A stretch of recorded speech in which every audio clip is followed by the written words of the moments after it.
Hello नमस्कार, मी पूनम. स्वागत आहे तुमचं एका मराठी ब्लॉगमध्ये. आजचा वार आहे शुक्रवार आणि इथं मी आज सांबार करण्यासाठी घेतला आहे. त्यासाठी भोपळा, शेवगा, कांदा, टोमॅटो, कोथिंबीर, तूर डाळ, मूग डाळ मी छान इथं भिजवून घेतलेली आणि भात तर करून घेतला होता आणि हे एकत्र छान शिजवून घेतलं. सगळं एकत्र शिजवल्यामुळं सांबारला छान चव येते. फक्त तूर डाळ, मूग डाळ अगोदर मी भिजवून घेत असते आणि सगळं एकत्र छान शिजवून घेतलं आणि त्यानंतर जिरी, मोहरी, कढीपत्ता टाकून छान इथं मी सांबार तयार करून घेतलेला आहे आणि छान चव येण्यासाठी इथं मी चिंचेचं पाणी टाकलेलं आहे. तर सांबार भात तयार झाला होता माझा.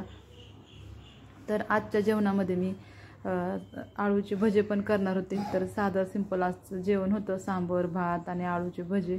तर एक पानाची गड्डी होती माझ्याकडं, तर ती स्वच्छ अगोदरच आणून ठेवली होती. स्वच्छ धुवून घेतली, पानं चांगले बघून घेतले आणि सगळे धुवून झाल्यानंतर एकावर एक ठेवून अशी बारीक गोल गोल अशी छान कट करून घेतलेले आहेत मी पोळपाटावरतीच. तर म्हणलं चला आज आपण सांबार कसा केला ते पण तुम्हाला सांगितलं आणि आपलं घरगुती पटकन पण होतं, जास्त काय टाकलं नाही तरी चालतं.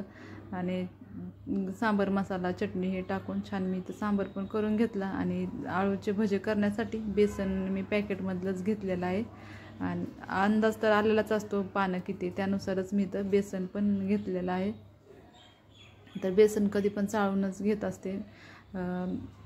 तर इथं मी बेसन पण चाळण्यासाठी घेतलेलं आहे. चाळणीमध्ये छान एका टोपमध्ये बेसन असं चाळून घेते. बेसन चाळून झालं इथं माझं. तर इथं मी आळूचे भजे करण्यासाठी आळूचे पानं असे कट करून घेतलेले. एकच गड्डी होती आळूची पानाची, तर असे कट करून घेतलेत आणि बेसन पण छान चाळून घेतलेलं आहे. आणि इथं मी मिरची, लसूण फक्त वाटण करून घेतले, धने वेगळे वाटण केलेले, तीळ आणि थोडीशी चिंच पण घेतलेली. तर आता मी हे जे आळूच्या वड्यांना लागतं सामान ते सगळं घेतलेलं, फक्त भजे करणार आहे. आळूचे वडे वाफळून नाही घेणार. तर असं सगळं सामान इथं मी घेतलेलं आहे. आता भजे कसे करणार आहे ते पण शेअर करते तुमच्यासोबत. इथं अगोदर मी तेल गरम करण्यासाठी ठेवते, गॅस कढई गरम करण्यासाठी ठेवते आणि हे पण तयार करून घेते. तर तेल गरम करण्यासाठी ठेवते अगोदर. तर हे बेसनच्या पिठामध्येच हे पानं पण हे असं मिक्स करून घेते आणि लसूण मिरची आणि तीळ आणि हे एकत्र वाटण केलेलं हे पण सगळं मिक्स करते.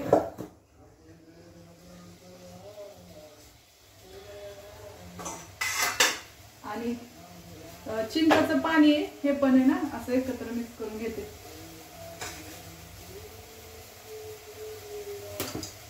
पहिला अगोदर मीठ पण चवीनुसार टाकून घेते त्याच्यामध्ये.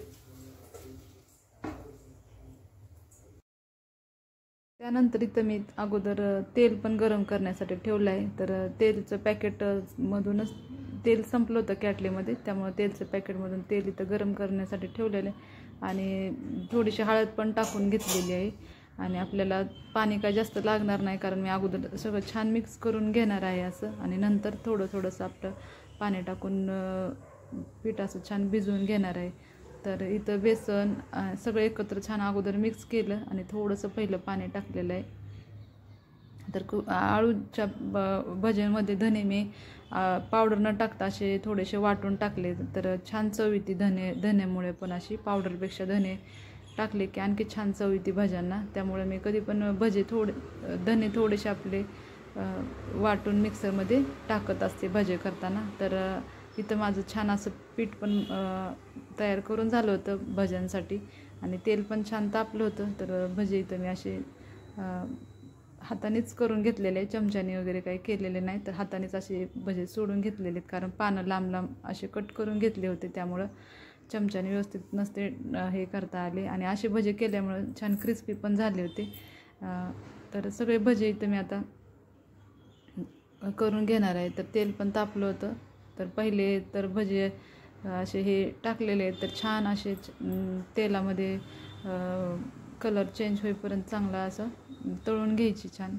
तर हे असे पलटून घेतलेले, तर लवकर झाले होते भजे बरं. काही असे वेळ लागला नाही जास्त, कारण आपले तेल पण छान तापलेलं होतं त्यामुळं. आणि तर सगळे भजे मी आता असेच करून घेणार आहे. तर छान असा कलर पण आला होता आणि खाण्यासाठी पण हे भजी खूप छान झाले होते. तर सगळे भजी आता मी तर असे छान कलर बदलेपर्यंत छान असं भजी मी इथं तळून घेतलेले आहेत. आणि पाऊसचं वातावरण पण होतं तर म्हणलं चला असे भजे पण छान लागतात खाण्यासाठी पण, आणि त्यामुळं मी इथं भजे पण करायला घेतलेले आहेत. तर असे एक पहिल्यांदा भजे तळून घेतले आणि एका प्लेटीत काढून घेतलेले आहेत. तर दुसऱ्यांदा पण आता असेच सेमच तसेच भजे करून घेणार आहे मी. तर छान झाले होते भजे. वडे पण छान होतात, आळूची वडी पण छान होते, पण भजे पण केले तर हे पण छान झाले होते आणि पटकन पण होतात, वेळ लागत नाही.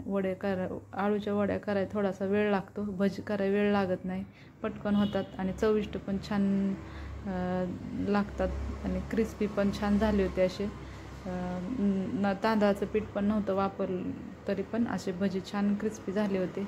आता इथं सगळे भजे माझे करून झालेच होते. तर एका प्लेटीमध्ये मी तळून सगळे काढले होते आणि झाले होते भजी करून. तर आजचा जास्त काही ब्लॉग नव्हता, थोडंच आपलं मी आजच्या जेवणात काय केलं होतं ते तुमच्यासोबत इथं शेअर केलेलं आहे. आणि आळूचे भजे कसे केलेले आहेत ते पण इथं शेअर केलेले आहे. तर सगळे माझे भजे करून झाले, आता छान तेल फ्राय पण करून झाले. बाकीचे तर कामं माझे उरकले होते, पण दुपारचं जेवण पण राहिलं होतं आणि म्हणलं चला आजचा आपण ब्लॉग पण बनवू असा भजे करतानाचा. आणि तर तुमच्यासोबत शेअर पण केलेले आहेत मी भजे कसे केलेले आहेत ते. तर झाले होते माझे भजे सगळे करून आणि गॅस पण बंद करून घेतला. तर बघा असे छान क्रिस्पी भजे इथं करून झाले होते. कलर पण छान आला. इथं मी अशा आळूचे भजे करून घेतलेले आहेत आणि छान झालेले आहेत. वडे पण छान होत्यात, अशा वाफळून घेतलेले आहेत. तुमच्यासोबत शेअर पण केले होते एकदा मी आळूच्या वड्या कशा केल्या होत्या त्या. आणि आज एकच गड्डी होती आळूच्या पानाची, म्हणलं चला आज भजीच करू. तर असे छान भजे झालेले आणि अजून जेवण केलेलं नाही, तर जेवण पण करून घेते दुपारचं. आज मी केलं होतं सांबर आणि भात आणि आळूच्या वड्या अशा छान. तर अगोदर जेवण करून घेते. आणि आजचा ब्लॉग कसा वाटला ते पण कमेंट करून सांगा. आणि ब्लॉग आवडला असेल तर लाईक करा, चॅनलला सबस्क्राईब केलं नसेल तर सबस्क्राईब करा. ज्यांनी माझ्या चॅनलला सबस्क्राईब केले त्यांना थँक्यू, आणि जे माझे ब्लॉग बघतात त्यांना मनापासून धन्यवाद.